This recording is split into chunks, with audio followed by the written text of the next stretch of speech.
ইংরেজিতে কথা বলার ক্ষেত্রে বিভিন্ন সময় আমরা বিভিন্ন ওয়ার্ড ব্যবহার করে থাকি এবং সেই ক্ষেত্রে তিনটে ওয়ার্ড সবথেকে বেশি ব্যবহার হয়, যেগুলো হচ্ছে ডু, ডিড অ্যান্ড ডাজ। এই তিনটে ওয়ার্ডকে যদি যারা ইংরেজিতে কথা বলতে চায় তারা যদি আয়ত্ত করতে পারে, তাহলে তাদের ইংরেজি ওয়ার্ড কথা বলতে গেলে, প্রশ্ন করতে গেলে বা যে কোনো ধরনের কথা বলতে গেলে এই তিনটে ওয়ার্ডকে তারা বিভিন্ন ক্ষেত্রে ইউজ করতে পারবে।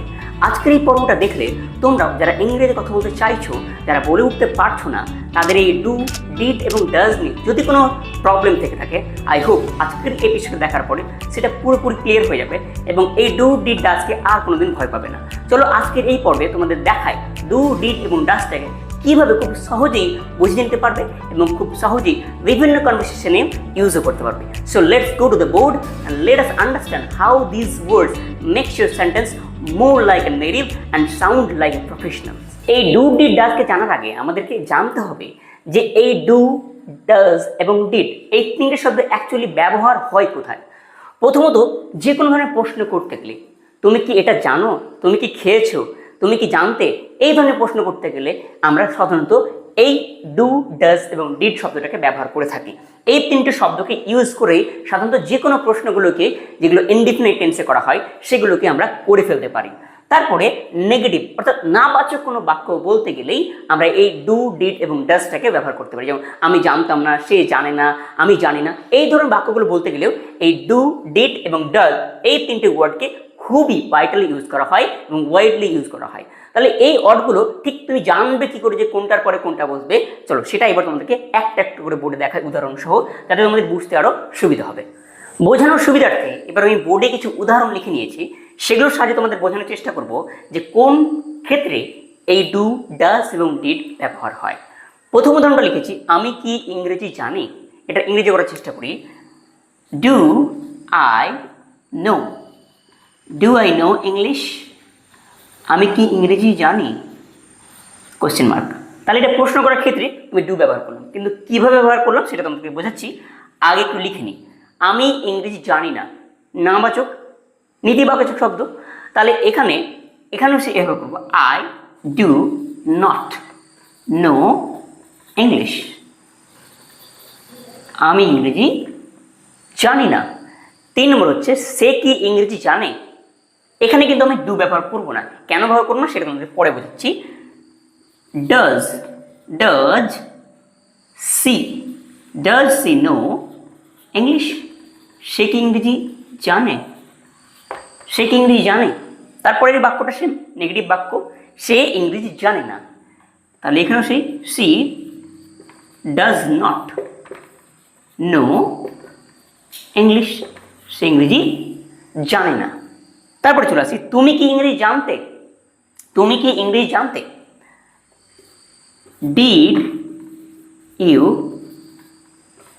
নো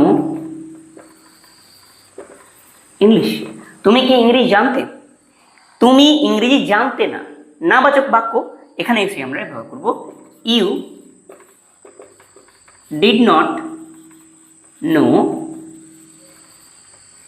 ইংলিশ, তুমি ইংরেজি জানতে না।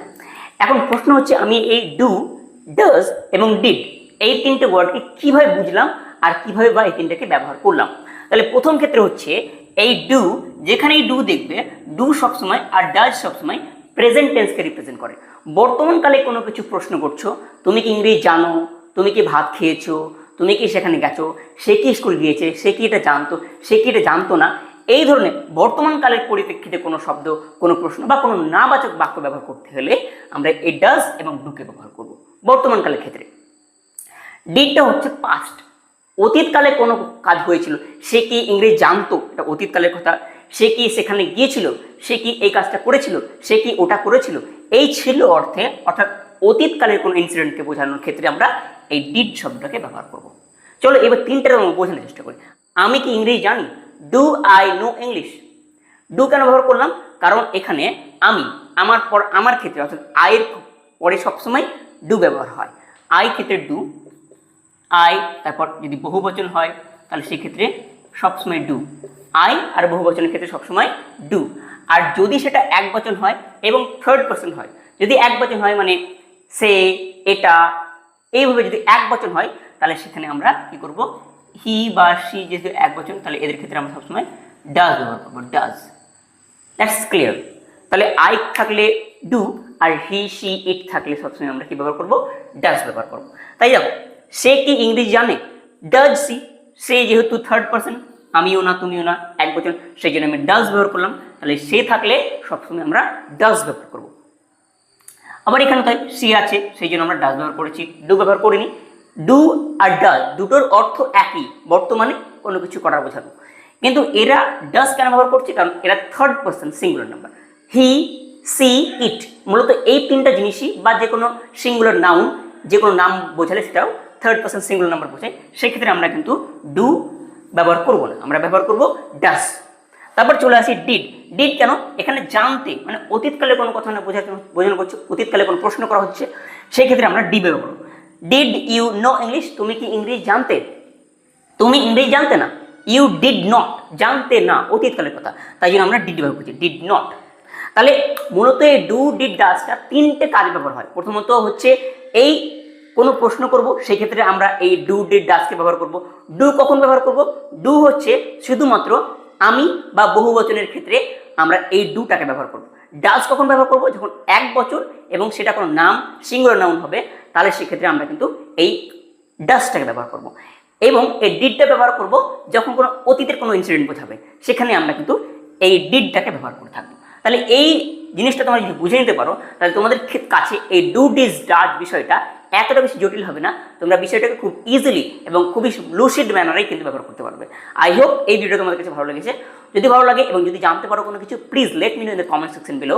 আর তোমাদের যদি কোনো রকম কোয়েরি থেকে থাকে, তোমাদের কোনো বিষয় যদি ত্রুটি থেকে থাকে বা কোনো জিনিস জানতে ইচ্ছে থাকে, please let me know in the comment section. I will make sure to reply all this comments, and I hope I'll see you again in the next grammar session. Till then, take care and goodbye.